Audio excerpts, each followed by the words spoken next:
Money and I'd buy a copy. After Tim Schafer came around and stole everyone's wallets, KickStarter got a massive boom in projects and in money. And one of those projects was an Android-based console, costing $99, that anyone could develop for, and was designed to be hackable. That console will be called Ouya. Originally they asked for $950,000. But because if you dropped $99 or more, you would receive an early release of the console, the project will receive over $8 million. And I was one of them. The project was led by Julie Ehrman, a former digital distribution VP for IGN, as well as also working for Vendy and Gamefly. And the console was designed by s3e14, one of the people responsible for the One Laptop Per Child program. So with the Ouya set for public release next month, let's find out what this thing can offer. But first, let's get this thing open. Well, here it is, the Ouya. I gotta say, the simplistic packaging, the minimalist design, it looks okay. I mean, you can, in the right light, you can make out the Ouya logo. It's alright, I guess. It just really looks pretty. There's not even a picture of the console. It just says, yeah, Ouya. Well, let's do what we do best. Let's unbox this thing.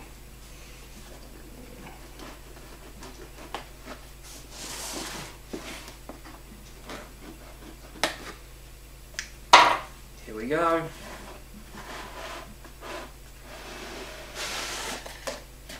Oh, look at that.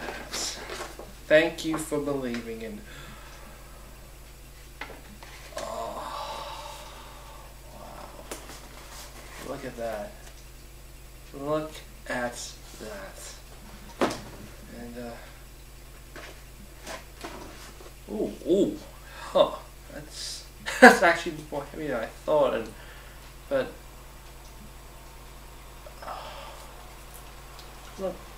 look how small that thing is. I'm worried I'm gonna lose it. I'm worried I might eat it. Things on there. Alright, let's just unwrap the plastic.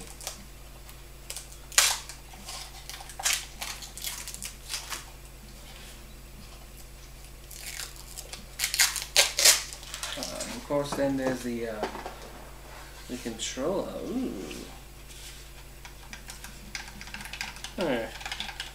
Not bad. Yeah, as you can clearly see, I've got the O, U, Y, A buttons. See, right there. And there are. I was actually worried there actually were not going to be two shoulder buttons, but on behind they actually are there. Let's see what else we got.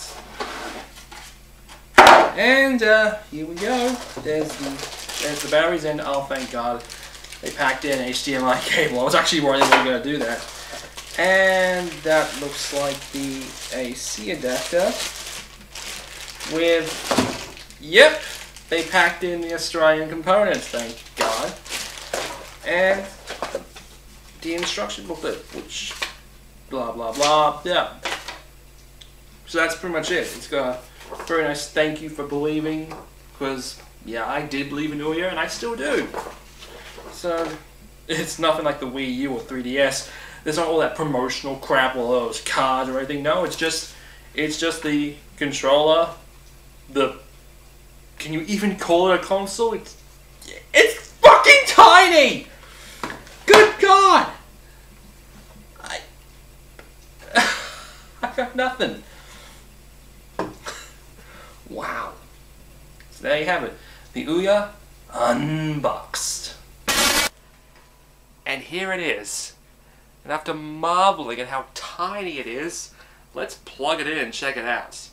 But before that, let's look at the controller. At first glance, the layout of the controller is very similar to the Xbox 360 controller, but with a better D-pad. The same can't be said for the shoulder pads, which feel a little on the cheap side, particularly the triggers. But the most interesting feature is the tiny touchpad in the middle, as a way to replicate certain smartphone touch controls. So, basically if you want to play games with a hybrid PS4 Xbox One controller with removable faceplates, then this controller is for you.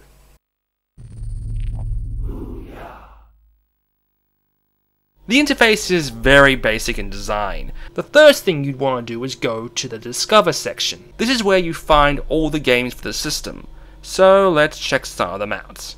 First off, Canbolt and Vector. Two very similar games about a guy running over rooftops at top speed while avoiding objects.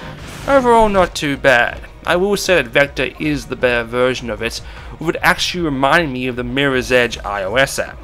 Although I did notice a few times when the frame rate began to really chug. Flash Out 3D, a sort of high-speed racing game reminding me of games like Wipeout, only with more guns. The Ball. Utilizing the Unreal Engine, you're a man who has fallen down a deep mine shaft and come across a weird gun-like object, as well as a giant ball that you lead all over the place. Sort of reminds me of Portal. What also reminds me of Portal is Polarity, a very basic but very fun looking game, the name stemming from having to switch from red to blue to get through obstacles. Definitely get it if you're a puzzle platformer fan. Stalagfight, aka that game that was shown on Jimmy Fallon, a game about jumping on rocks to get higher and higher to avoid the lava. Saturday Morning RPG, a sort of retro-feeling RPG complete with scratch and sniff stickers on a trapper keeper and references that make you go, oh, really? But while all these games are good and all, where did I get this angle?